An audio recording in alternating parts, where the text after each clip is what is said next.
어린 영철의 눈에 비친 세상은 늘 회색이었다. 해가 쨍쨍한 날에도 사람들의 웃음소리가 들려와도 영철의 가슴 한구석은 늘 어두웠다. 그 어둠의 근원은 부모님의 한숨 섞인 말다툼 그리고 그 속에서 들려오는 어머니의 흐느낌이었다. 어느 날 학교에서 돌아와 현관문을 열려고 하니 집안에서 이상한 소리가 났다. 아니나 다를까 낯선 남자들이 집에 찾아와 거친 말과 손짓으로 부모님을 몰아세우고 있었다. 잔뜩 겁에 질린 영철은 숨이 막히는 것 같았다. 그때 아버지가 굽실거리며 손을 비비는 모습 그리고 고개를 숙인 채 눈물을 떨구는 어머니의 모습이 눈에 들어왔다. 그 광경은 어린 영철에게 돈이 없다는 것이 얼마나 굴욕적이고 잔인한 것인지를 각인시켜 주었다. 또 한 번은 소풍날의 일이었다. 친구들은 저마다 맛있는 도시락을 경쟁하듯 자랑하며 시끌벅적했지만 영철은 그러지 못했다. 어머니가 싸주신 김치볶음밥은 다른 아이들의 화려한 음식들 옆에서 초라하기 그지없었다. 아이들이 영철의 도시락을 보며 낄낄 웃었고 그 웃음소리는 영철의 귀에 날카로운 비수가 되어 박혔다. 야, 김치볶음밥 맛있냐? 그 말에 영철은 아무 말도 할 수 없었다. 그저 고개를 숙이고 도시락을 허겁지겁 비울 뿐이었다. 그날 이후 영철은 돈이 없는 것이 부끄러운 일이라는 것을 뼛속 깊이 깨달았다. 그때부터 영철은 다짐했다. 부모님이 겪으셨던 억울함과 서러움을 그리고 자신이 느꼈던 비참함을 결코 다시 경험하지 않겠다고. 영철은 대학 진학을 포기하고 바로 돈벌이에 뛰어들었다. 남들처럼 캠퍼스의 낭만을 꿈꿀 여유 같은 건 없었다.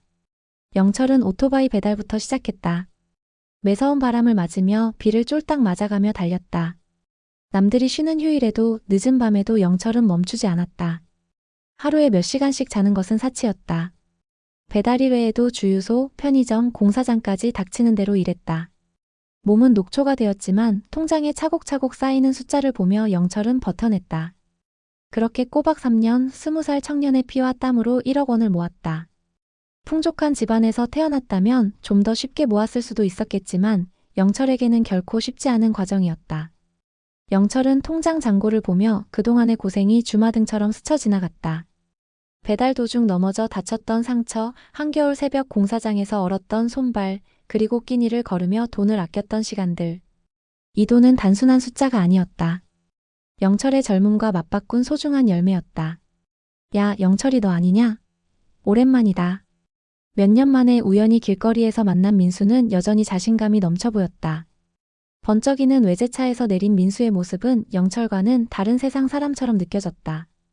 오랜만에 만난 두 사람은 술잔을 기울이며 회포를 풀었다. 영철은 조심스럽게 자신의 지난 3년을 이야기했다. 하지만 민수는 영철의 이야기에 별다른 감흥을 보이지 않았다.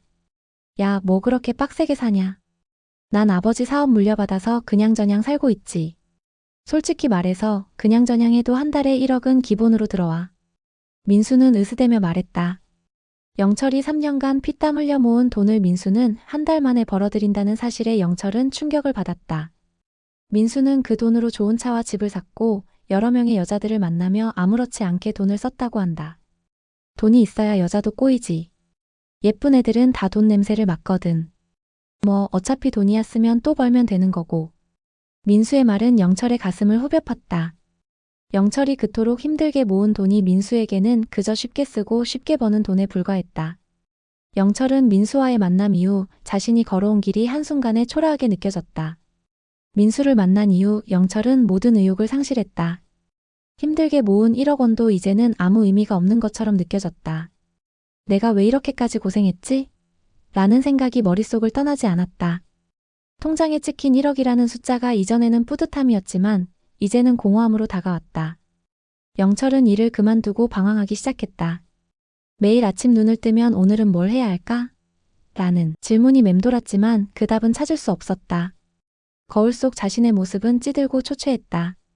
그동안 열심히 살아온 자신이 한순간에 바보처럼 느껴졌다.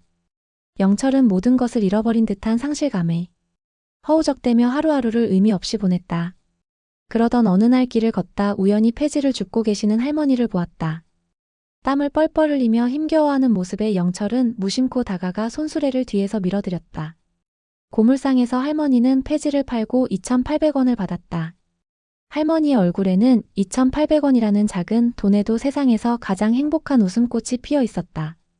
영철은 조심스럽게 할머니께 물었다. 할머니 하루 종일 힘드셨을 텐데 2,800원 받으시고 그렇게 좋으세요? 그 돈으로 뭐 하실 건데요? 할머니는 활짝 웃으시며 답했다. 우리 손주 과자랑 아이스크림 사줘야지. 우리 손주 입에 맛있는 거 들어가는 게 내 행복이라오. 할머니의 말에 영철의 가슴속에 뜨거운 감정이 솟구쳤다. 자신이 그토록 쫓았던 1억 원의 허망함과 할머니가 2,800원에서 느끼는 순수한 행복이 극명하게 대비되었다. 민수가 수많은 돈을 펑펑 쓰며 느끼던 순간적인 쾌락과는 차원이 다른 진정한 행복이었다. 할머니의 행복은 오롯이 누군가를 위한 사랑에서 비롯된 것이었다. 그래, 내가 힘들게 번 1억은 그 누구의 100억, 1000억보다 소중하고 값진 것이다. 영철은 깨달았다. 자신의 1억 원은 사랑하는 사람들을 위해 사용할 수 있는 소중한 가치를 지닌 돈이라는 것을. 그 길로 영철은 부모님 댁에 오래된 세탁기와 냉장고를 바꾸어 드렸다. 밝게 웃으시는 부모님의 얼굴을 보며 영철은 가슴 가득 따뜻함을 느꼈다. 그 순간 영철은 폐지 줍던 할머니의 행복을 공감했다. 이게 바로 나의 행복이다. 다시 열심히 살아가기로 마음먹은 영철의 눈빛은 그 어느 때보다 빛났다. 그는 헛된 물질적인 가치에 좌절했던 과거를 털어내고 사랑하는 사람들을 위해 땀 흘리며 살아가는 멋진 청년으로 돌아갔다.